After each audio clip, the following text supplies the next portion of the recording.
Hola a todos y bienvenidos a La Diana. Hoy empezamos un nuevo programa, este otra vez online, que se le va a hacer. Hemos vuelto a online después del último episodio que hicimos en el plató de la M. Pero antes os quiero comentar sobre ese programa. Hubo un pequeño fallo en edición, no voy a hablar en plural, hablo en singular. El problema es mío porque este podcast soy yo más invitados, así que los problemas son míos también. Hubo un error en edición que no vi hasta que el programa se emitió, en el que hubo trozos en los que había pantalla en negro. Eso simplemente es un error de edición que no volverá a ocurrir, así que como dijo Juan Carlos I, lo sentimos mucho, nos hemos equivocado, no volverá a ocurrir. Hoy tenemos un programa muy especial en el que hablamos con gente joven, que es una cosa bastante importante que quería hacer desde el principio de temporada. Hoy hablamos con gente que está en juventud de diferentes partidos políticos, ahora os presento, y dos estudiantes de periodismo y de ciencias políticas que también llevan tiempo diciéndome, llévame. Pues aquí están, para darle esa voz a la gente joven. Hoy hablamos de tres temas muy importantes. Volvemos a tocar el tema de la República, pero desde el punto de vista del tema de, bueno, pues de todo lo que surgió en redes sociales después de las palabras de Aguirre.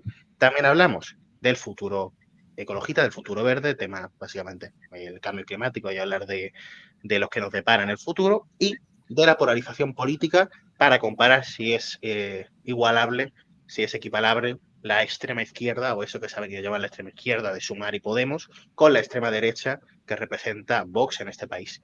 Esos son los tres temas de este programa, así que yo soy Samuel Saurio, esto es La Diana y comenzamos. Vamos ya con el programa y ahora sí os presento a los colaboradores de hoy. A mi derecha, ¿vale? Tengo a Diego Montero, que es estudiante, como decía, de periodismo y de ciencias políticas, habitante de la Universidad de Granada y habitante de la Universidad de Málaga. Bienvenido, Diego. Muchísimas gracias por invitarme. Es un placer y un gusto estar aquí contigo, con vosotros. Abajo a la derecha está Quique Valverde, que es exactamente igual que él. Es estudiante de periodismo y de ciencias políticas. Bienvenido, Quique. Hola, muchas gracias también por invitarme. Arriba a la derecha tenemos a Pablo Moreno, que forma parte de las juventudes del Partido Comunista, concretamente en Cáceres. Bienvenido, Pablo. Muchas gracias y sobre todo pues hacer este tipo de programas creo que es muy importante para que también se dé voz a las jóvenes de este país y podamos expresarnos, que igual tenemos pues ideas que salen un poco de lo que vemos todos los días en el Congreso de los Diputados.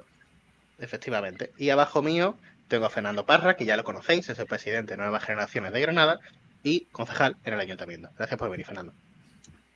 Hola, muchas gracias a vosotros por haberme invitado y un placer estar aquí otra vez para hablar sobre temas de actualidad en los jóvenes y la política. El primer tema te toca directamente. El tema de las palabras de Ayuso, no, de Aguirre sobre la República, eso de que la dictadura es que no supieron perder lo del PSOE, esas palabras de Aguirre que todas las nuevas generaciones, según he visto, le han apoyado a mansalva. ¿Cuál es tu visión, Fernando? A ver, lo de que las nuevas generaciones lo han apoyado a mansalva, no lo sé. Por lo menos en Madrid. Porque yo sé que... Vale, pero... Vale, en Granada y Andalucía por lo menos eso no ha llegado así a ser tan fuerte. Pero sí que es verdad que yo creo que se sacan un poco de contexto las palabras de Esperanza Aguirre. Creo que ella lo que se refería era que la Segunda República no es tan ideal o idealizada o democrática o con unos valores tan buenos para la sociedad como se está vendiendo últimamente o se está intentando vender. Sí que es verdad que fue un periodo muy complicado de la historia, donde hubo muchísimas complicaciones y muchísimos intentos de golpe de Estado, tanto por la izquierda como por la derecha. Yo creo que fue un momento de un clima político, no diría tenso, diría muy tenso, que dio por inicio la guerra civil, lamentablemente, y yo creo que irnos otra vez a lo que pasó hace casi 100 años ya. Es importante conocer la historia, pero yo creo que hay temas de actualidad que hay que tratar antes que meternos en esos charcos. Yo entiendo que Esperanza Aguirre no quisiera defender la dictadura franquista, porque obviamente nadie en el Partido Popular la defiende, pero sí creo que yo creo que va más en la línea de no idealizar tanto la República como se tiene idealizado. Pablo, que además representa un partido que nació durante la Segunda República. Cuéntanos. Bueno, en verdad nacimos antes porque nacimos en 1921, pero la historia del Partido Comunista de España es la historia de la cárcel, de la ilegalización y de sufrir dictadura o sea, en España, pues todas las que hubo en el siglo XX. Y bueno, a mí cuando leí las palabras o escuché las palabras de Esperanza Aguirre sobre que el golpe de Estado del 36 había sido culpa de que el PSOE no supo aceptar el resultado electoral de las elecciones del 34 cuando gana la derecha en la República, que eso para mí es como pues, un ejemplo más de lo democrática y el proceso democrático que se vivía en la República, en el que hubo alternancia entre gobiernos de derecha e izquierda, como puede ser en la democracia que tenemos en la actualidad con el régimen del 78. Entendí que forma parte también un poco de ese discurso negacionista de la memoria histórica en el que se entiende que es una cosa del pasado, que si bien es cierto que es una cosa del pasado, no se puede... Tú sí que Pablo. Vale, vale. Para lo del podcast, que se le ha caído la cámara a Fernando. Bueno, pues eso, pero como iba diciendo, que Sí. yo entiendo que es una cosa del pasado, pero que sea una cosa del pasado no le quita la vigencia que tiene en la actualidad y en cómo se ha ido conformando el sistema democrático en España y cómo se conforma la nación y el Estado español en la actualidad, porque bebemos de la tradición de haber estado 40 años sometidos a una dictadura que surgió de ese golpe de Estado, de la gente que de verdad no aceptó el resultado democrático de las elecciones de febrero del 36 y que decidieron, porque tenían de su lado a los poderes fácticos que en aquel momento tenían el control del país, como los terratenientes o gran parte de la Iglesia Católica, dilapidar el resultado electoral, meter al país en una guerra civil que además tuvo un claro impacto para lo que después fue la Segunda Guerra Mundial y las alianzas que se establecieron en los bandos de la guerra civil, porque no hay que olvidar que el bando franquista trabajó de la mano o bajo la mano del régimen nazi y del régimen fascista italiano. De hecho, pues yo qué sé, los bombardeos de Guernica, los bombardeos de Castellón por parte de la Legión Cóndor, y que entonces eso es algo muy importante y que tenemos que reivindicar ese periodo de la historia, igual que hay que reivindicar las tropelías que se cometieron en la dictadura, sin tampoco ser negacionistas de que en la guerra civil hubiese masacres o hubiese crímenes de guerra por parte de los dos bandos que estaban combatiendo. Al final es una guerra, lo normal es que en la guerra haya crímenes de guerra. De hecho, por algo se inventó ese concepto jurídico. Y eso, que yo entiendo que el negacionismo de la memoria histórica solo le interesa a las personas que ganaron la guerra civil, porque no quiere que se levanten las alfombras de este país y que se, por ejemplo, pues se desentierre a los muertos que siguen en las cunetas o a los muertos que siguen en las fosas comunes. Pues yo qué sé, por ejemplo, el caso de Lorca, que fue uno de los, además granadinos, como el compañero aquí, y uno de los casos más notorios de lo que fue la guerra civil, de una persona que era súper famosa, súper importante ya en aquella época, y que sigue en una cuneta que se le fusiló por rojo y por maricón, según ponía en la sentencia. Entonces no se puede comprar el discurso el discurso negacionista de la memoria histórica porque fuese una cosa que pasó hace muchos años, porque actualmente seguimos afectados por lo que pasó hace 80 años. Diego, cuéntame. En mi opinión, las palabras de Esperanza Aguirre fueron como digo, un insulto a la historia y a la inteligencia de este país. En ningún momento nadie puede decir que la Segunda República, la guerra civil la provocó el PSOE porque no estaba de acuerdo. No. La Segunda República fracasó y la guerra civil comenzó por un golpe de Estado fascista que comenzó el 17 de junio de 1936. Ese fue el punto de inflexión de la Segunda República. Fracasó por este golpe de Estado. Esto que quede muy claro porque es la verdad. Entonces, que digan ahora eso es un intento más de desinformar a la población y de extender falacias y mentiras para que no se den cuenta de lo que ocurrió de verdad y que los socios del Partido Popular fueron son los herederos de los que provocaron la guerra civil. Esta, a mí, en mi opinión, fue la verdad. Es la verdad. Y no tengo, a mí no tengo más que añadir porque la verdad que las palabras fueron un auténtico insulto a la historia de este país. Me voy con Quique, después te doy la palabra por alusiones, ¿vale, Fernando? Quique, cuéntame. Bueno, lo que yo estaba diciendo bueno, repito desde el principio. Sí. Vale, lo primero que he dicho es que para una persona como Esperanza Aguirre, que lleva tanto tiempo en la política, son unas declaraciones muy desafortunadas y muy desacertadas, donde demuestra, para mí, poca profesionalidad, porque reducir un conflicto tan complejo como fue la guerra civil, que llevó a un país a pelearse entre sí hasta el punto de llegar a las armas, es reducirlo a es culpa de esto, me parece que es bastante poco profesional y bastante poco serio. Y yo, además, yo vivo en el Rincón de la Victoria, que es un municipio aledaño de Málaga, donde hay unos túneles.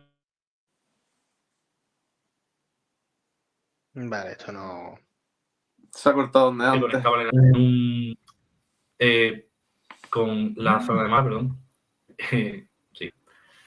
Y lo que pasa es que durante la guerra civil muchas personas de la desbandada fueron a través de esos túneles y muchas personas murieron allí, por desgracia. Hace poco el Ayuntamiento del Rincón de la Victoria, a lo mejor hace un par de años, inauguró una placa conmemorativa para las víctimas de la guerra civil y yo he tenido la oportunidad de acercarme y hablar con muchas personas que han sufrido pérdida de sus familiares en la guerra civil y yo creo que esas personas tienen muy claro de quién fue culpa la guerra civil y te puedo asegurar que esa gente no culpa al Partido Socialista, entonces creo que son unas declaraciones que no están diciendo la realidad de la situación. Fernando, por alusiones varias. ¿Es el Partido Popular los herederos de la dictadura franquista? Obviamente, vale. Obviamente ante esa pregunta no. Sí que es verdad que nuestro fundador, Manuel Fraga, fue uno de los partícipes en la Constitución española y fue miembro del gobierno franquista, pero no además el Partido Popular actual no tiene absolutamente nada que ver con el franquismo. Respecto a lo que ha comentado antes el compañero, creo que ha sido del Partido Comunista, es verdad que Federico García Lorca seguimos sin saber dónde está y es uno de nuestros mayores personalidades, diría yo, de la historia de Granada. Y en ese sentido de buscar las víctimas de la guerra civil en cunetas, tanto de un bando como de otro, obviamente, son víctimas, para dárselo a sus familiares y que los familiares sepan dónde están enterrados, o pues, ya por el tiempo que ha corrido, pues ya sean sus nietos o sus bisnietos, pero sí es verdad que hay familiares que quieren saber dónde están el resto de sus familiares enterrados y yo creo que en ese sentido el gobierno sí debería hacer un esfuerzo y sé que lo está haciendo. Pero Otra entonces, cosa... Fernando, te voy a cortar una pregunta. Sí. ¿Por qué entonces para eso que se hace a través de leyes de memoria, el Partido Popular junto con sus socios, por lo menos en Valencia, las echa para atrás, las leyes de memoria, y pone esas leyes de concordia? No, porque la diferencia es que esas leyes de memoria van muy politizadas y muy a revolver vieja herida. Nosotros el tema de hablar de la dictadura o hablar de la guerra civil es doloroso porque actualmente yo creo que en casi todas las familias hay gente que tuvo familiares en los dos bandos, por ejemplo en el mío. El tío de mi abuela luchó en el bando, por así decirlo, nacional y el tío de mi padre en el bando rojo, por así decirlo. Y en ese sentido yo creo que no hay ninguna familia que no esté de acuerdo en que la memoria histórica sirva para recuperar en este sentido los cuerpos, que yo creo que es lo más valioso. Pero el hecho de volver, por ejemplo, el otro día, cuando vimos al presidente del gobierno en el Valle de los Caídos, o ahora llamado Valle de Cuelgamuros, haciéndose una visita institucional, yo creo que eso es innecesario y que genera como de lo que está pidiendo ahora mismo la sociedad española, que genera mucho más conflicto y genera muchísima más crispación. Y yo creo que habría que bajar un punto, un tono. Yo creo que, por ejemplo, y no es porque sea mi presidente, pero yo creo que el tono más adecuado para la política actual en España, y en este caso en Andalucía, yo lo veo en Juanma Moreno. Juanma Moreno es una persona que en Andalucía él ha ganado las elecciones porque ha cogido votos de la izquierda, obviamente. Andalucía es de izquierda. Y ha ganado esas elecciones por su, yo creo que por su carácter, por su cercanía, por su calma, por su sensibilidad hacia los problemas, que ahora sabe él que tenemos un problema en la sanidad y lo estamos solucionando, que sacaron una información última de que las listas de espera, por ejemplo, en la sanidad se habían reducido una barbaridad en los últimos meses. Pero sí que es verdad que yo creo que Oye, Gerdián, que se cae todo el mundo, ¿eh? Bueno, se nos ha caído. Cortecito aquí. a sacarse a la palestra y a sacar la sociedad y a revolverlo, porque yo creo que sería generar otra vez crispación y enfrentamiento los unos con los otros. Obviamente, cada uno tiene su idea política de pues gestionar con más impuestos, con menos impuestos, pero yo creo que ahora mismo, actualmente, todos defendemos una sanidad pública, todos defendemos una educación pública, todos defendemos un estado de bienestar que garantice un acceso a servicios esenciales para todos y de manera igualitaria.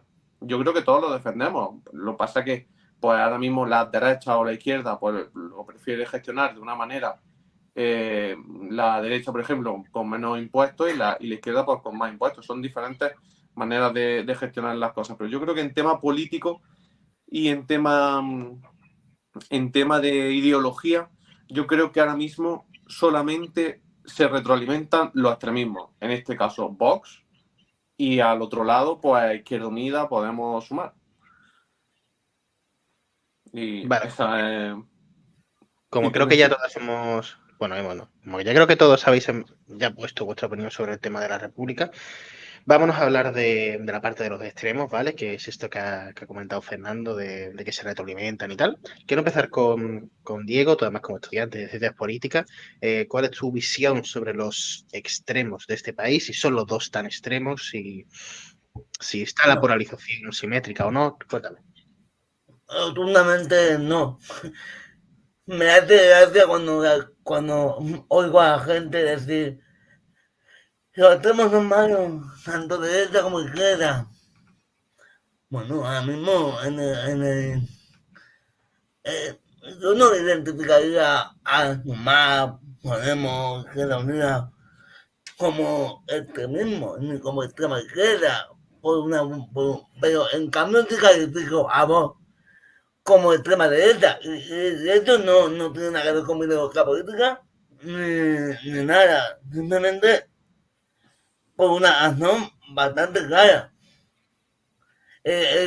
Sumar, ni Podemos, ni Izquierda Unida llevan en su programa electoral ni en su ideología política ninguna medida que atende contra los derechos fundamentales y los derechos humanos de las personas.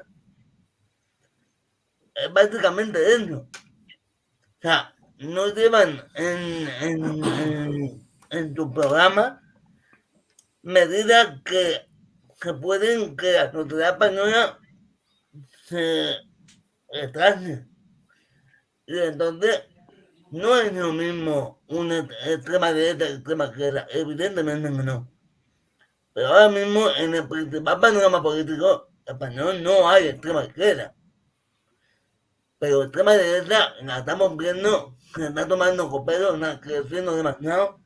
Y eso es un tema que me preocupa mucho porque su ideología y su programa electoral son muy peligrosos para el avance de la sociedad española. Son muy peligrosos y debemos ponerle fin. ¿Cómo se le pone fin?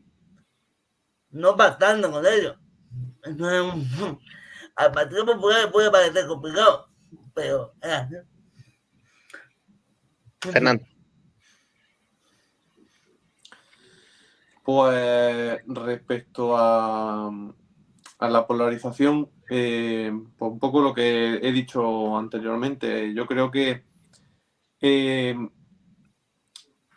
voy a poner un ejemplo. ¿por qué surge Vox? Vox surge cuando tenemos, o cuando aumenta sus votaciones, cuando tenemos problemas en Cataluña y cuando tenemos problemas en Ceuta y en Melilla con los asaltos a la valla de los marroquíes y que el gobierno de Marruecos pues permite de manera impune.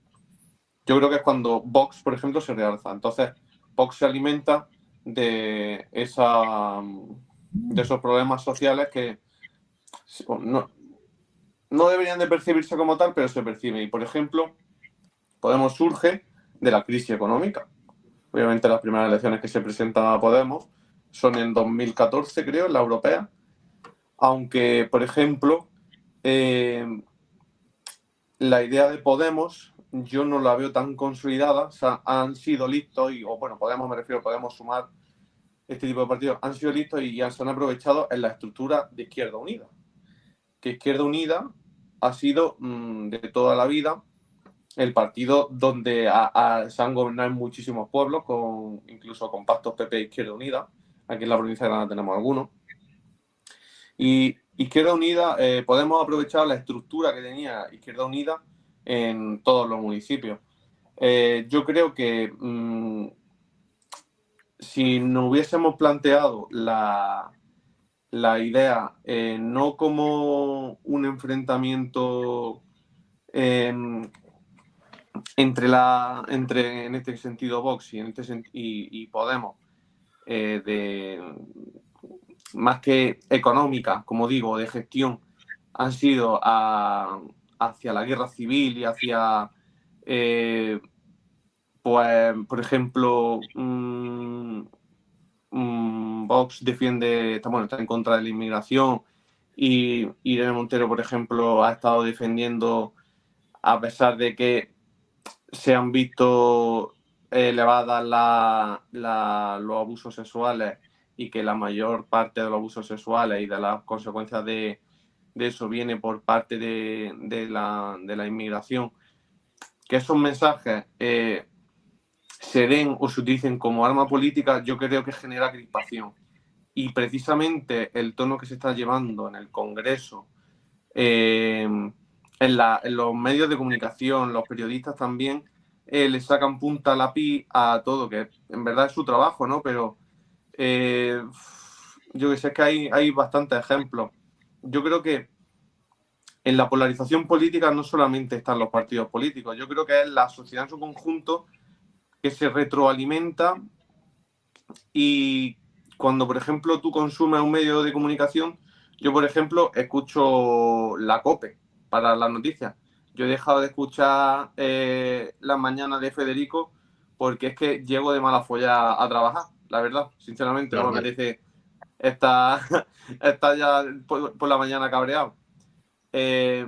Entonces, que los medios de comunicación solamente le saquen punta al lápiz y no sean del todo objetivos, que yo entiendo que puede haber que haya seco político en cada medio de comunicación, pero que lo utilicen de manera radical para enfrentar, en este caso, izquierda o derecha. Es que no me gusta llamarlo izquierda o derecha porque me parece una idea muy antigua. Me parece que eso también es problemático para la crispación política en la sociedad y luego el tono que se está utilizando en el Congreso de Diputados deja mucho que desear, legislatura tras legislatura.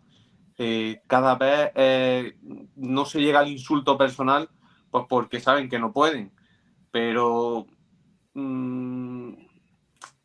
se nota, y cuando yo hablo con mis compañeros, que la calidad en los debates políticos y en las intervenciones de la gente, de los diputados en este caso, o de los parlamentarios de Andalucía, ha bajado bastante respecto a otros años. Y luego, Fernando, Fernando, ¿qué responsabilidad crees que tiene ahí tu partido, el Partido Popular? Porque se han escuchado a diputados llamar ilegítimo a un gobierno, insinuar que estuvimos en una dictadura. Sí. O sea, en ese ambiente. La crispación política. En ese ambiente, ¿qué responsabilidad tiene? Hombre, todos tenemos parte de culpa. Sí que es verdad que En esta legislatura nosotros llamamos ilegítimo el gobierno, no porque no sume los apoyos democráticos, sino porque realmente no ha ganado las elecciones, aunque la aritmética del Congreso porque, por ejemplo, se ha apoyado en partidos xenófobos como Junts, por ejemplo, que yo creo que es el partido más de extrema derecha que tiene España en este momento. Lo que pasa que como a Cataluña le interesa tener agarrado, por así decirlo, el gobierno de España para sus beneficios autonómicos y regionales, pues yo creo que no tiene mucho sentido el luego pactar quizá con el otro extremo también para beneficiar a otra región, como en este caso Bildu, que queramos o no queramos, ahora ya sí que es verdad que parece que están más vestidos con la piel de cordero, pero Bildu era anteriormente Batasuna y Batasuna era anteriormente la parte política de la banda terrorista ETA. Entonces, que un gobierno se sustente en partidos de tan extremos para poder conseguir el gobierno, que si a lo mejor la suma PSOE sumar da, pues se acabó. Como si hubiese dado la EPP con Vox, pues no hubieran dicho, hemos pactado con la extrema derecha, tal. Vale, sí, pero la derecha ha ganado o la izquierda ha ganado. Pero en este caso, nosotros decimos que es ilegítimo porque se ha apoyado en los que, en este caso, Sánchez dijo, y lo ha hecho muchas veces en campaña, no pactaré con Bildu ni de cachondeo, no se va a producir la amnistía y llega y lo que donde dije digo Diego, y todo sea porque esa ley es su investidura. Entonces nosotros, en ese sentido, decimos que es ilegítimo por eso, no porque no de la suma aritmética. Sí que es verdad que ayuda o incrementa la crispación política, pues seguramente. Pero nosotros no estamos en el tono de descalificaciones personales o de persecuciones individuales, como por ejemplo le está pasando últimamente a la pareja de Ayuso. Entonces el gobierno de Guardiola es ilegítimo porque dijo que se comprometía a no pactar con Vox. De Guardiola, De María Guardiola. en campaña. Bueno, sí es verdad que tuvo un giro en el último segundo, pero tampoco me parece, porque ahí sí da la suma de la derecha. No me refiero a que se cambie, por ejemplo, nosotros, Juanma Moreno en campaña nunca ha hablado de sus pactos. Él siempre ha dicho que gobernaría en solitario. Al final lo consiguió por mayoría absoluta, pero por ejemplo, aquí cuando se consiguió el cambio de Andalucía hubo un pacto de investidura, pero luego Vox no entró en el gobierno. Entonces, el tema de que el Partido Popular, que es de centro-derecha, pacte con Vox, que es más de extrema derecha, tiene algo más de sentido, porque luego también muchos votantes nuestros están en Vox. Pero que un partido como el PSOE, que se supone que es de izquierda o centro-izquierda, aunque el centro lo abandone cada vez más, pacte tanto con la extrema derecha de Cataluña como con la extrema izquierda del País Vasco, pues no tiene mucho sentido, la verdad. Solamente es por el conseguir el gobierno. Pablo, cuéntame. Vale, pues yo con lo de la polarización, y sin que sirva de mucho precedente, concuerdo un poco con lo que ha dicho al principio de su intervención el compañero de Granada, pero yo también creo que es culpa o gran parte de la culpa de la polarización y la crispación política que hay en España se debe al papel de los medios de comunicación. Yo sí creo que corresponde, o que esto responde a una estrategia político-mediática de aquellos que tienen el poder de los medios de comunicación y el poder mediático en este país. Y pues yo que sé, por ejemplo, el grupo Planeta o incluso el grupo Prisa, que hay gente que lo puede calificar como periodismo de izquierda, que han dado un altavoz a un partido de extrema derecha que yo considero que es el principal crispador político de este país y el que ha llevado este clima de polarización que hay ahora, le han puesto el altavoz mediático y les han ayudado a crecer difundiendo su discurso de odio y un discurso reaccionario basado en, por ejemplo, con lo que pasó en Cataluña, con lo del proceso independentista o lo que pasó también el auge del feminismo que se pudo entender por parte de ciertos sectores de este país como un movimiento que hacía temblar los pilares del régimen y del patriarcado que estaba instaurado o que está instaurado, por desgracia, sigue instaurado en España, y que en base a estos partidos de extrema derecha, negacionistas de absolutamente todo, como la violencia machista o del racistas, homófobos, xenófobos y todos los fobos que puedan poner detrás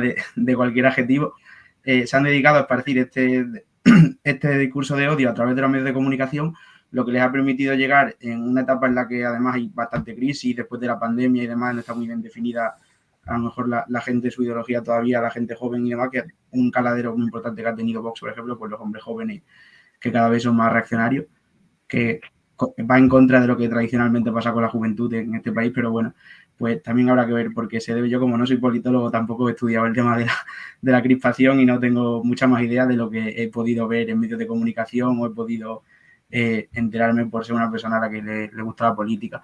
Pero yo sí creo que el principal problema es de Vox. Es un partido que se sitúa fuera del sistema.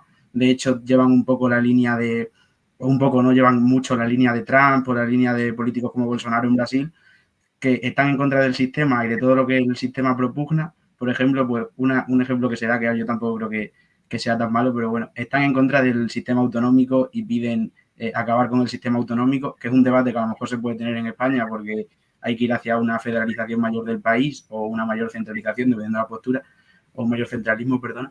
Pero yo creo que, por ejemplo, pues ese partido outsider ha conseguido un montón de caladeros, un caladero muy grande de votos en un auge europeo de la extrema derecha. Ahora mismo, para las elecciones europeas, se prevé que el gran pacto que normalmente se hacía en el Parlamento Europeo, que era entre socialdemócratas y populares, ahora pueda ser directamente entre populares y el grupo de la extrema derecha, en el que van Vox, gente como Meloni o gente como el expresidente de Polonia, el presidente de Hungría, y que ese auge reaccionario y crispador por parte de una extrema derecha que quiere aferrarse a un sistema que se está derrumbando es por gran parte del poder mediático que tienen y la capacidad económica que tienen por los intereses que representan de poder potenciar el discurso de odio del que se sirven otros partidos como, por ejemplo, el Partido Popular, pues para haber recuperado la gran mayoría de gobiernos autonómicos en los que gobierna, por ejemplo, aquí en Extremadura, que gobierna con Vox, en la mayoría de comunidades autónomas, quitando las 2 o 3 grandes mayorías absolutas que tiene el PP, que además son como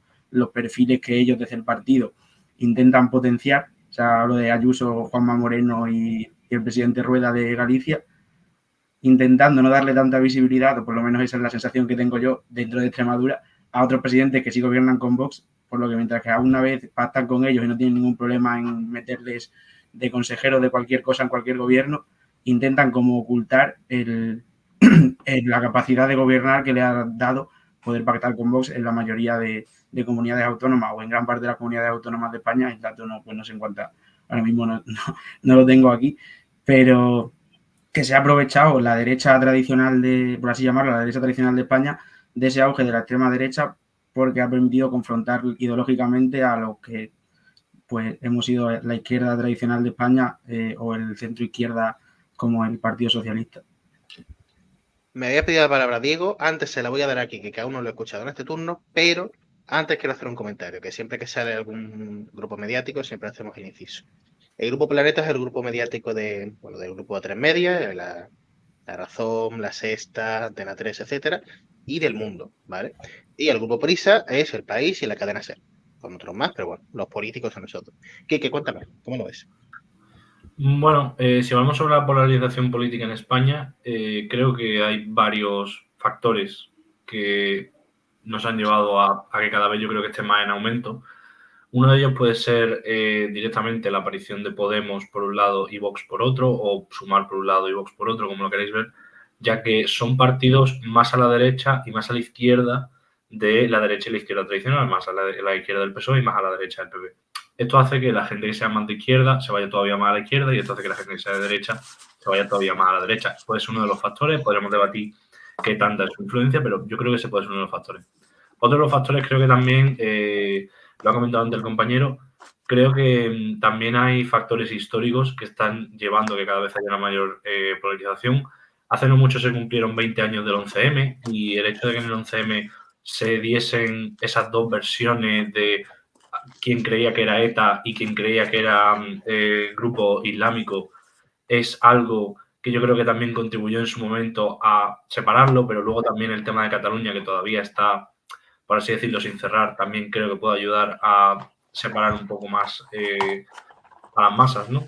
Y luego también creo que hay otro factor que es muy importante, pero que pasa desapercibido, que ya no es los medios de comunicación, sino el hecho de que ahora la principal vía de comunicación son las redes sociales y por el propio funcionamiento de estas, son son vías de comunicación que fomentan la interactividad entre los usuarios y nada más interactividad entre los usuarios que el conflicto.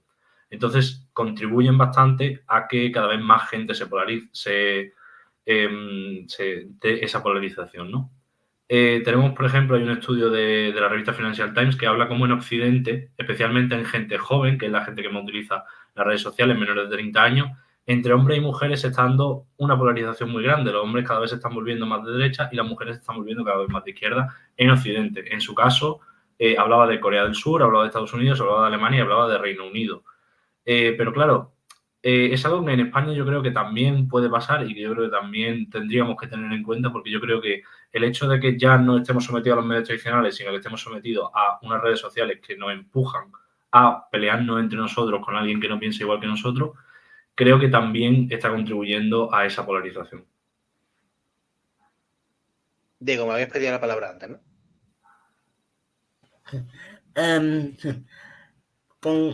Concuerdo en muchas opiniones vuestras. Lo que ha dicho mi compañero, que es verdad que hay muchísimos factores históricos que hacen que hoy en día haya una polarización. Y yo, desde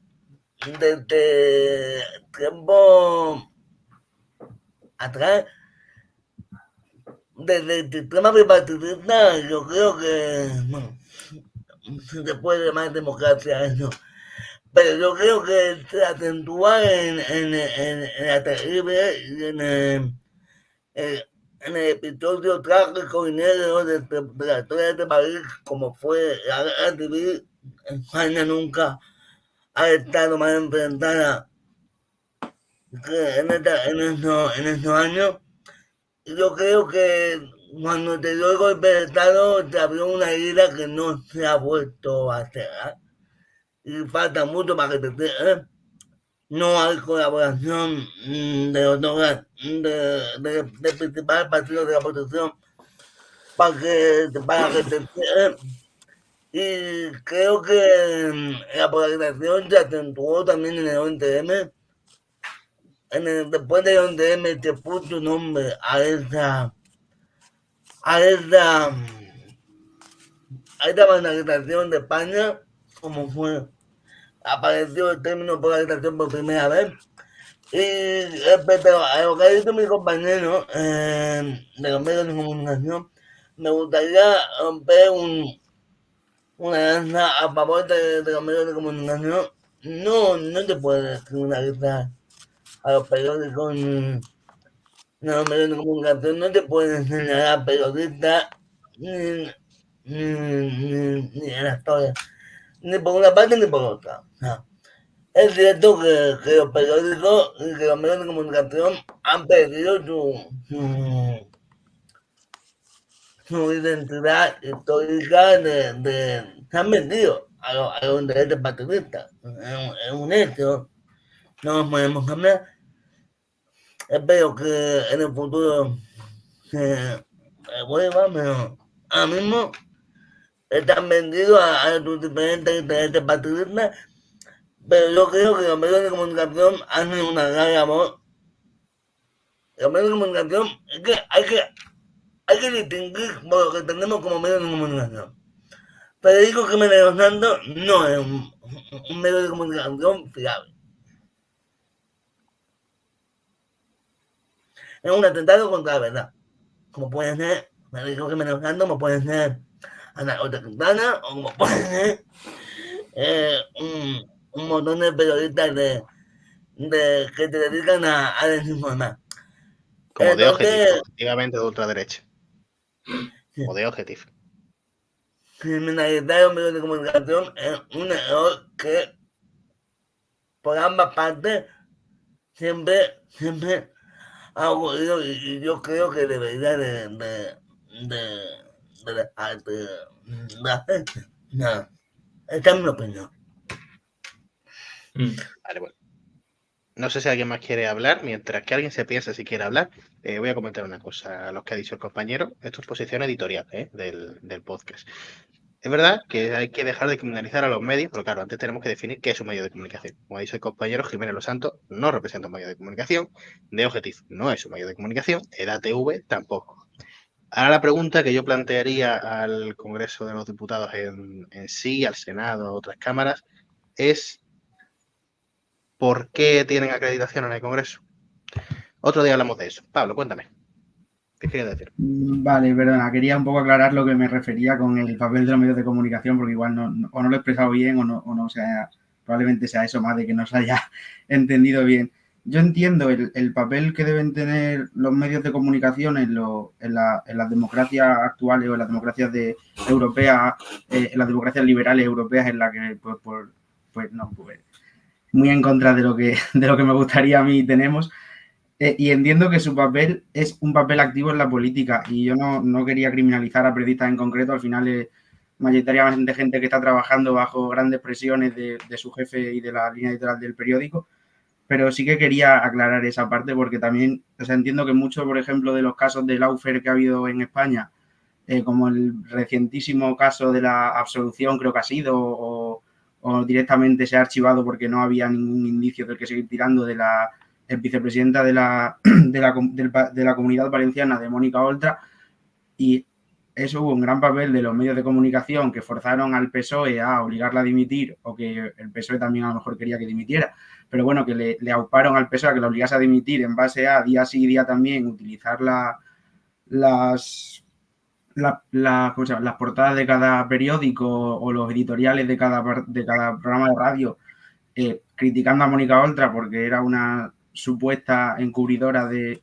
delitos sexuales, y luego al llegar al juzgado se ha visto que no había por dónde coger esa acusación y se ha desestimado la causa, igual que pasó contra otros compañeros de Podemos en su día o contra concejales de Izquierda Unida en cualquier pueblo de Extremadura, de Andalucía y demás sitios donde hemos tenido o donde ha tenido Izquierda Unida y camaradas del Partido Comunista de España que sufrieron la persecución judicial, y eso parte en base al señalamiento que hacen desde la prensa, porque yo entiendo que la prensa, si bien se define a sí misma o se define incluso a nivel constitucional como algo que debe ser libre y que debe estar al servicio del público, no siempre o mayoritariamente responde a los intereses de alguna persona que está en su consejo de administración, que probablemente tenga, porque seguro que tiene buenas relaciones con el diputado de turno del partido que sea, y utiliza a la prensa como punta de lanza, que luego además sirve para, lo que ha dicho también el compañero Quique, modular el debate en redes sociales, porque sí está claro que la gente opina libremente en redes sociales, pero métete en cualquier tuit citado de una noticia del país, una noticia del mundo, una noticia del ABC, una noticia de Objective, que además últimamente está bastante, o como estuvo Voz Populi hace un par de añitos, o OK Diario, se van cambiando del medio de referencia de la extrema derecha según van quemando a los periodistas que en verdad pues tampoco tienen tanta gran culpa por trabajar por un medio de comunicación, hay que trabajar, está claro. O sea, tienen su parte de responsabilidad, pero no es la culpa de ellos. Y lo quería condensar en una frase que dijo el compañero y presidente de Ecuador, Rafael Correa, cuando en una entrevista con Ana Pastor le acusó de... Ana Pastor estaba en Radio Televisión Española, le acusó de vulnerar la libertad de prensa en Ecuador, y al volver al segundo o tercer año después de eso, que volvió a otra cumbre de las Américas de las que se celebraban en Cádiz, esto era por alrededor de 2012, con el bicentenario de la PEPA y demás, le preguntó al compañero que dónde estaba Ana Pastor y le dijo es que la han echado de Radio Televisión Española, y entonces dijo que desde que se inventó el capitalismo, la libertad de prensa es la libertad y la decisión del dueño de la imprenta. Y era como lo que yo quería expresar en la intervención anterior. Pues salvo que alguien quiera añadir algo, vámonos al... Bueno, Fernando, breve, cuéntame. Sí, breve. Sí, yo respecto a lo que ha comentado el compañero, estoy un poco en la línea. Sí que es verdad que los medios de comunicación actuales, yo soy un ferviente defensor de la libertad de prensa y que surjan nuevos medios de comunicación y que se le dé voz a las diferentes opiniones públicas, ¿no? Y políticas. Pero sí que es verdad que los medios de comunicación necesitan captar clientes, necesitan captar lectores en este sentido. Entonces, claro, por ejemplo, en Twitter lo que utilizan es el clickbait. Te dan, bueno, vosotros lo sabréis mejor que nadie, que estudiáis periodismo, pero que no te dan toda la información para que metas te pinches la noticia y conste como que hay un lector. Entonces yo creo que también utilizando titulares muy sensacionalistas o noticias que luego, por ejemplo, el titular dice una cosa y luego te pones a leer la noticia y no tiene absolutamente nada que ver, que dices tú, si la gente retuitea esto, tú te quedas con el titular y no te quedas con la verdad. Yo, por ejemplo, voy a hablar un caso personal mío.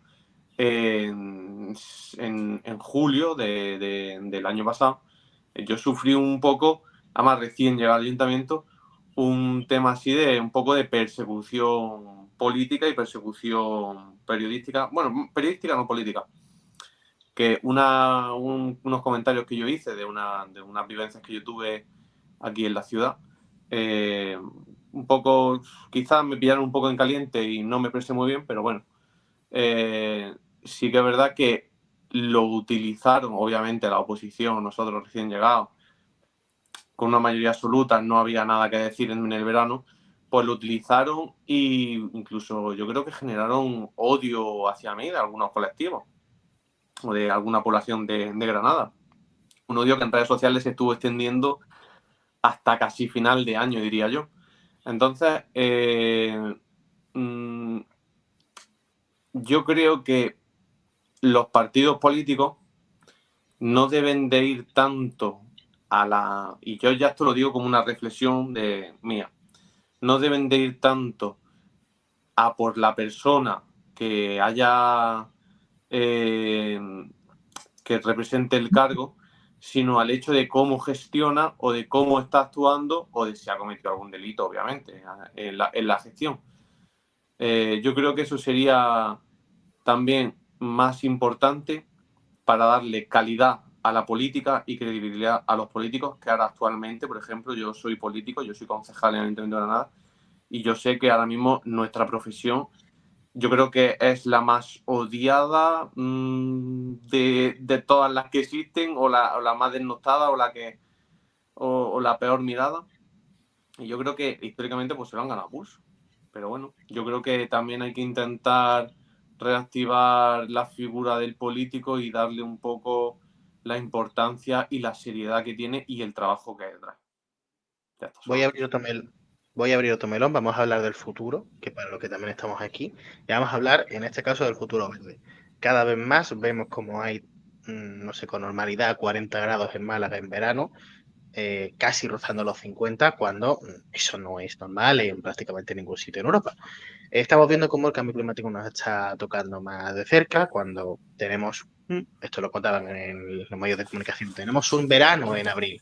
¿Cómo con verano en abril? Verano es en junio. Pero bueno, estamos viviendo estos cambios climáticos y quiero que hablemos del futuro en términos ecologistas, en términos verdes, que para eso además tenemos una sección de la Diana solo para eso, pero bueno, quiero que hablemos también un poco, como jóvenes, cómo os afecta ese tema. Te voy a dar a ti la palabra aquí, y si quisieses comentar algo muy de pasada del anterior tema, pero muy rápido. No, realmente yo creo que todo lo que yo quería comentar lo hemos medio hablado, entonces voy a pasar directamente al próximo tema. A ver, realmente el ecologismo yo es que creo que no es algo que yo diga que me pueda afectar a mí, sino que yo creo que es algo que todos nosotros vivimos y a todos nosotros nos afecta. Es algo que independientemente quiera o no, no te afecta. O sea, te afecta siempre, perdón. El tema está en que, claro, a la hora de hablar de ecologismo, creo que hay un problema porque se centra mucho en el individuo, en recicla, gasta menos agua, consume menos carne, etcétera, no sé qué. Pero yo creo que realmente, si queremos a la larga hacer políticas verdes que realmente funcionen, que realmente denoten un cambio en lo que estamos viviendo ahora mismo, necesitamos algo a gran escala, sobre todo yo creo a las grandes empresas que producen, que al fin y al cabo son las que más gastan.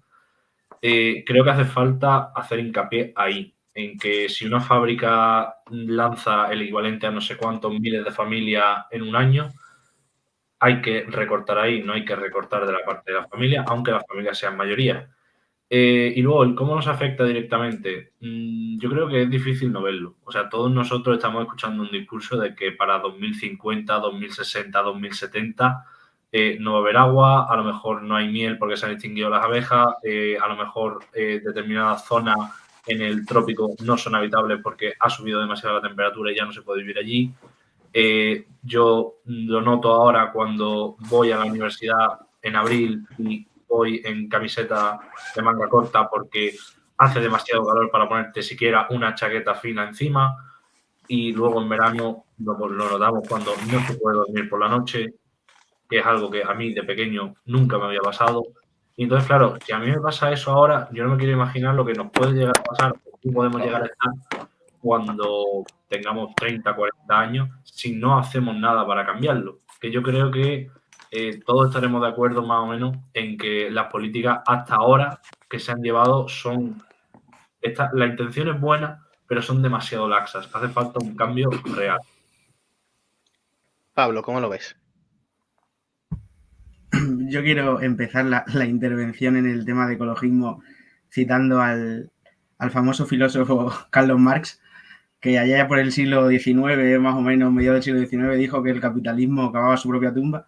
Entonces no había este problema que tenemos ahora con el medio ambiente debido al productivismo exacerbado que hemos tenido, sobre todo los países del norte global, que después de la cita pasará a definir el norte global. Se refería a que el capitalismo cavaba su propia tumba porque generaba trabajadores que eran quienes él en el momento pensaba que iban a acabar con el capitalismo, sin tener en cuenta el factor ambiental de que el capitalismo cava su propia tumba con su propio sistema productivista, porque al final extrae los recursos y cuando no haya más recursos tampoco sé cómo el sistema va a poder sostenerse, siendo un sistema que se basa en el consumo exacerbado de recursos por parte de todo el mundo. De hecho, solo hay que mirar los datos de desperdicio de alimentos, por ejemplo, de ropa y de cualquier producto que se produzca, perdón por la redundancia, en Europa o en Estados Unidos. Y básicamente yo, pues, adaptando un poco al contexto de la ecología, del ecologismo y de la crisis ecosocial en la que vivimos, pues digo que el capitalismo cava su propia tumba, o el sistema productivista capitalista cava su propia tumba en base a acabar con el medio de transporte, el medio ecológico en el que se desarrolla en sí mismo y donde clava sus raíces. Y bueno, básicamente yo creo que el principal problema, como bien ha dicho el compañero, del ecologismo, de lo que se difunde por la idea ecologista, sobre todo por parte de la, por así llamarlo, la derecha en el espectro político, que buscan una responsabilidad individual, casi penitencia católica, de que tenemos la culpa de lo que está pasando en el mundo porque no hemos reciclado esa lata de Coca-Cola, que es verdad que obviamente las acciones individuales cuentan, y que si tú llevas una lata de Coca-Cola a una ruta por una garganta de las que tenemos por aquí en el norte de Cáceres, o a una playa en Andalucía o una colilla, pues no la dejes en el suelo y llévatela a tu casa o tírala en una papelera.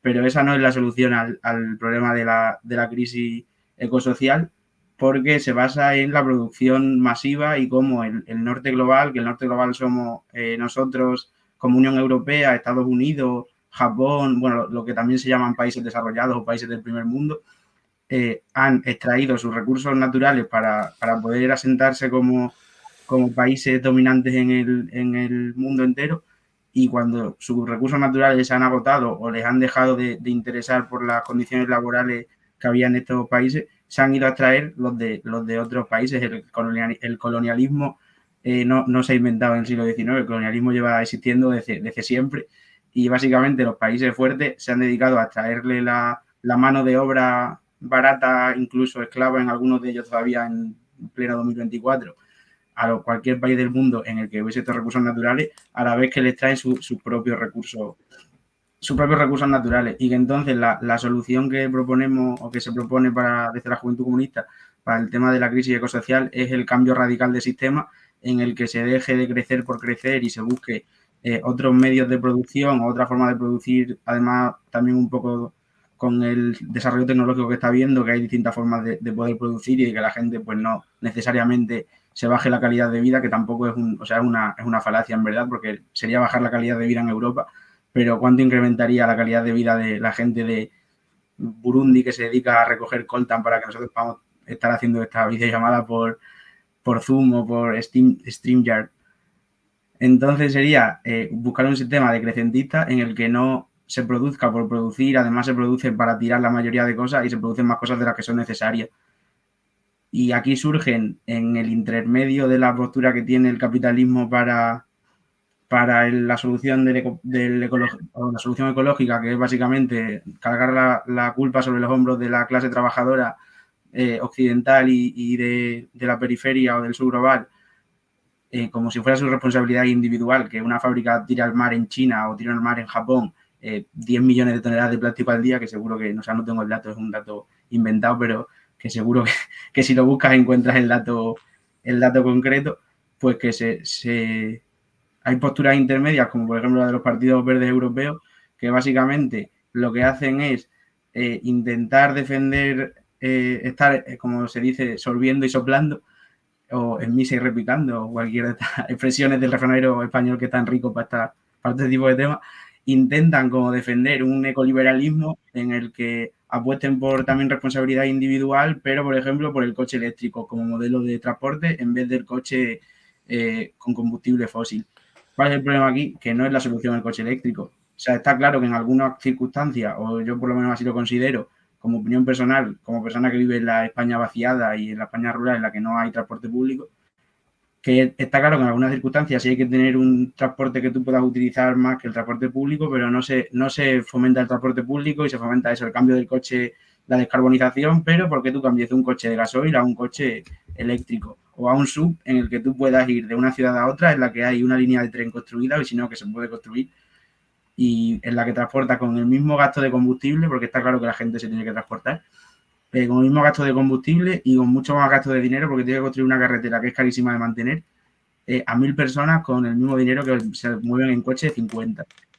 Y además, esto ya es un problema tangible. Siempre se decía que en 2050, en 2060 vamos a estar sin solución como terreno, o sea, como tierra, pero ya estamos en un momento en el que la crisis ecosocial ha estallado. Solo hay que ver el verano que tuvimos el año pasado, los incendios forestales que hay en el Amazonas, en Canadá, en Galicia o incluso aquí en Extremadura, que el año que se queman miles y miles de hectáreas de encima de terreno protegido, como el incendio que hubo hace un par de años en Monfragüe. Y el problema de esto es que crea una pérdida de biodiversidad que es irrecuperable, y la solución que se aporta desde el sistema actual, incluso desde el gobierno de España, en el que muy indirectamente puede ser que esté participando la organización, o sea, bueno, la organización que yo estoy no participa en el gobierno porque no formamos parte de Sumar como tal, pero que se pueda establecer esa relación entre, a lo mejor que se puede, pues denunciar también el papel que hace el gobierno de España en el tema ecosocial. El último año se ha aprobado... Pablo, ve cerrando, por favor. Vale, perdón. Se ha aprobado la ampliación del puerto de Valencia y del aeropuerto del Prat, y no se buscan soluciones a la crisis ecosocial, sino que lo que se hace es como prorrogar y prorrogar los sistemas de vertidos de residuos y de vertidos de gases de efecto invernadero, en vez de buscar un modelo urbano que permita la vida de la gente y la conexión entre la gente y el medio natural, como por ejemplo pues la peatonalización de las ciudades, que ha sido ultracriminalizada en este país, o pues buscar cosas como frenar la obsolescencia programada o la necesidad continua de estar adquiriendo tecnología, pues eso, porque se queda antigua a los 2 años y ya está. Vale, Diego, cuéntame. A ver. ¿Qué?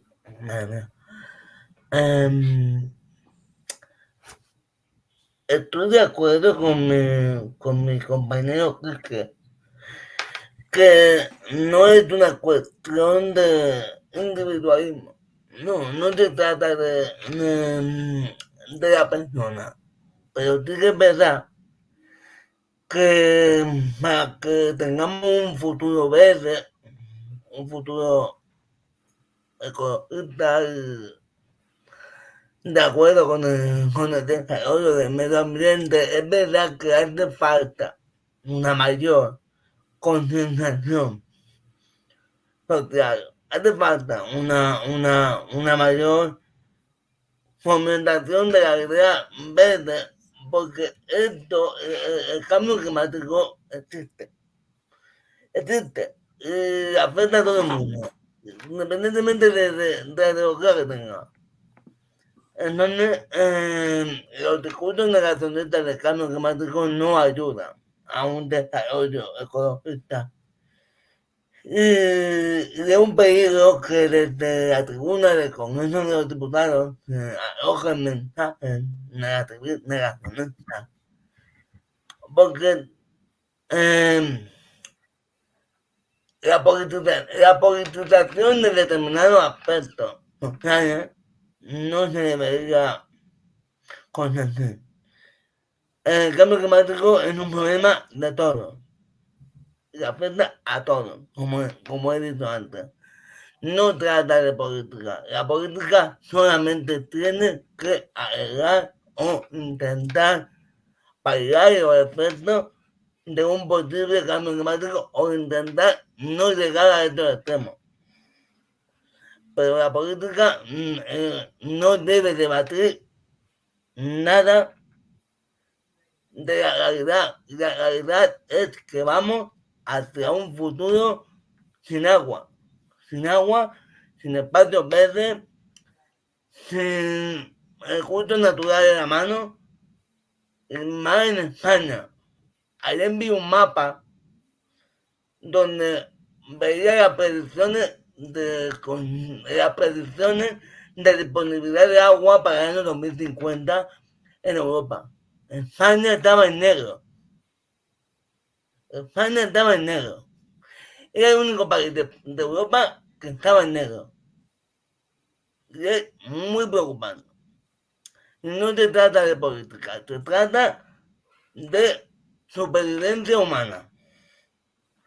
Entonces, dejémonos de mensajes negacionistas y efectivamente pongamos más impuestos a las grandes empresas que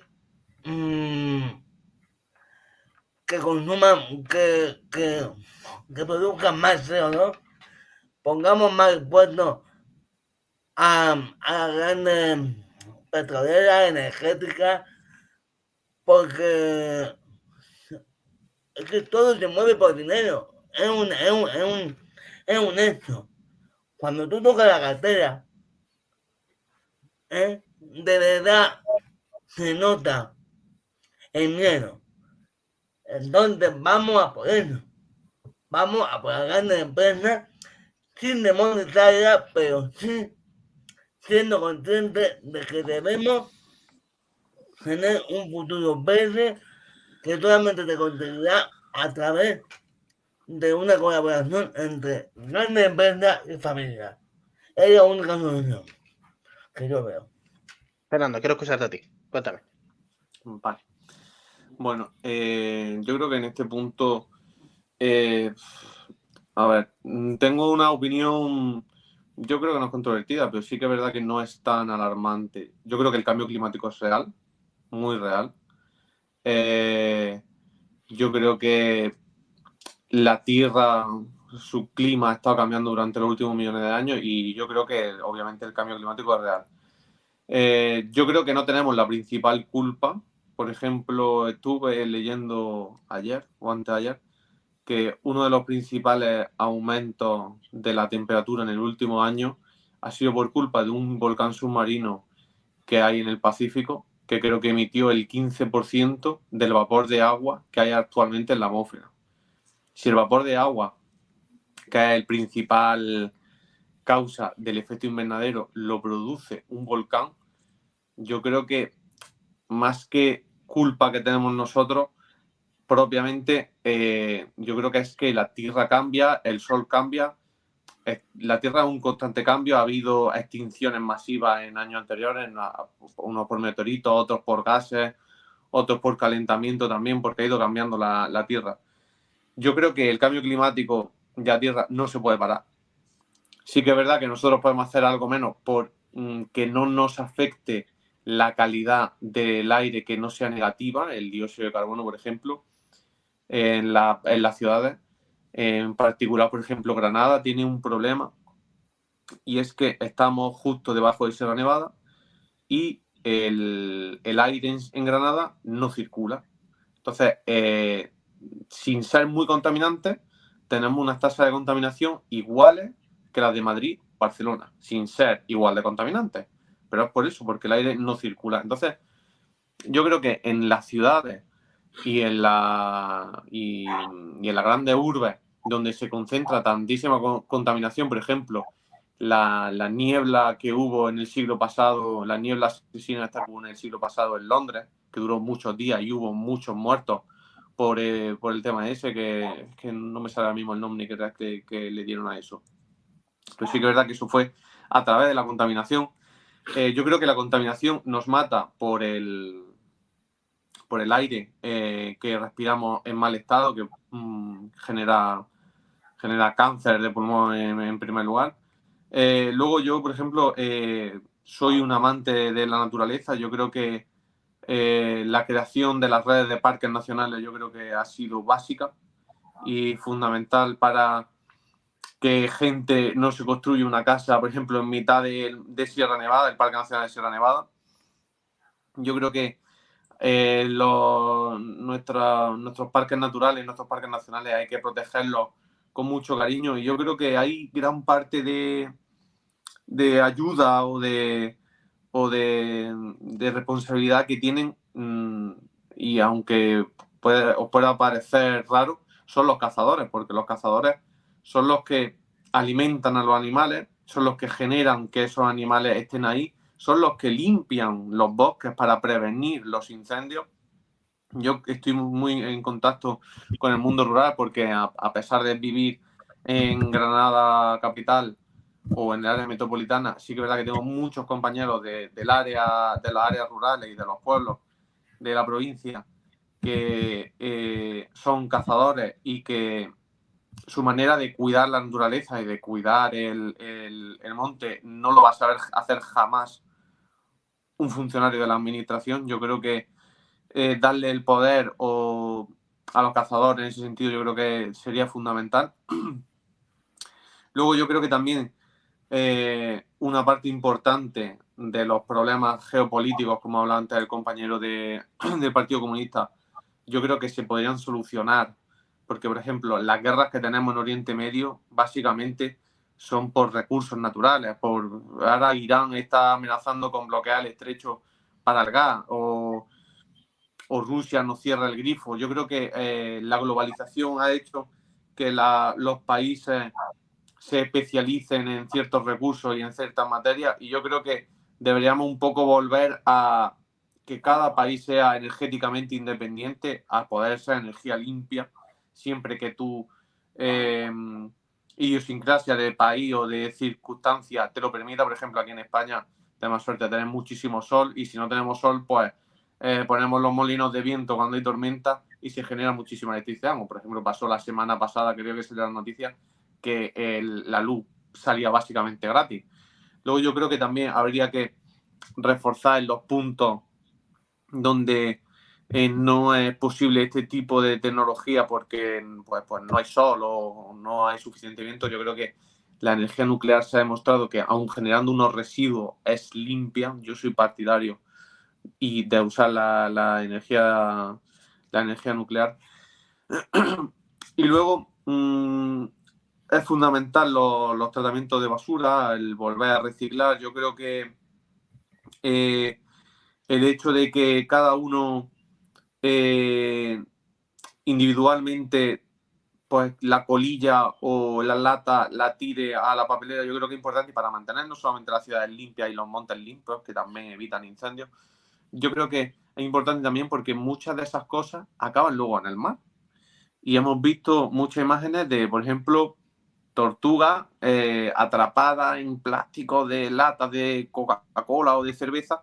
Y yo creo que eso para la naturaleza es malísimo. Y luego también pues estamos viendo que ya es una evidencia que los pescados, siempre que lo estaban pescando últimamente, tienen ya microplásticos dentro de los estómagos. Entonces, yo creo que el tema de ser respetuosos con la limpieza y con lo que se consume, yo creo que eso es fundamental para, pues no llenar, por así decirlo, el planeta de basura, de que esté en todos lados.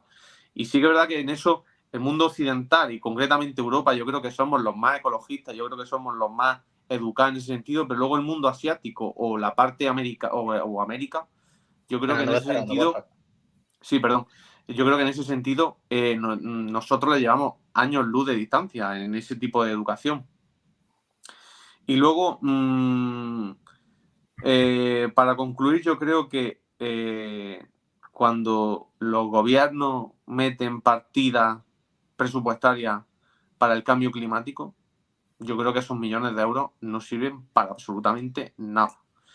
Yo creo que si se pusieran sanciones a las empresas, serviría, pero cuando dicen se presupuestan 200 millones para paliar el cambio climático, como yo entiendo o puedo intentar ver que sea o para invertir en energías renovables o incluso para hacer campañas de publicidad, pero yo creo que se invierte dinero excesivamente y que realmente, palpablemente, no sirve para absolutamente nada. Y ya está, con todo concluyo. Para cerrar, Quique Breve, que me ha pedido la palabra, y nos vamos. Bueno, yo lo único que quería comentar era una cosa respecto a lo que ha comentado Pablo, y es que si bien es cierto que creo que lo que, o sea, yo apoyo también la idea de que el modelo capitalista, el modelo de consumo que tenemos, agrava el tema del cambio climático, pero creo que no es el principal responsable del problema. Me explico. Creo que si en lugar de vivir en un modelo capitalista viviésemos, por ejemplo, en un modelo comunista, ¿no? Creo que el problema seguiría estando muy presente, no tanto, es verdad, pero yo creo que seguiría estando presente. Es decir, yo creo que esto va más allá del tema económico, porque yo creo que al final lo más importante es cambiar cómo producimos y no cuánto o qué producimos, sino más bien cómo lo producimos. Yo creo que eso es el principal factor. Sí es verdad que yo creo que el cuánto es también un factor muy importante, pero yo creo que lo principal es el cómo. Y con eso nos vamos. Seguramente todos querrán añadir algo, pero ya llevamos 1 hora y pico. La gente se nos va a enfadar porque llevamos mucho hablando. Así que muchas gracias a todos por venir, a vosotros por escucharnos. Y nos vemos la semana que viene aquí en La Diana con un análisis, si todo sale bien, de las elecciones vascas que hoy, porque hoy es domingo, se están metiendo hoy domingo, se están celebrando. Nos vemos la semana que viene. Muchas gracias a todos. Chao, chao.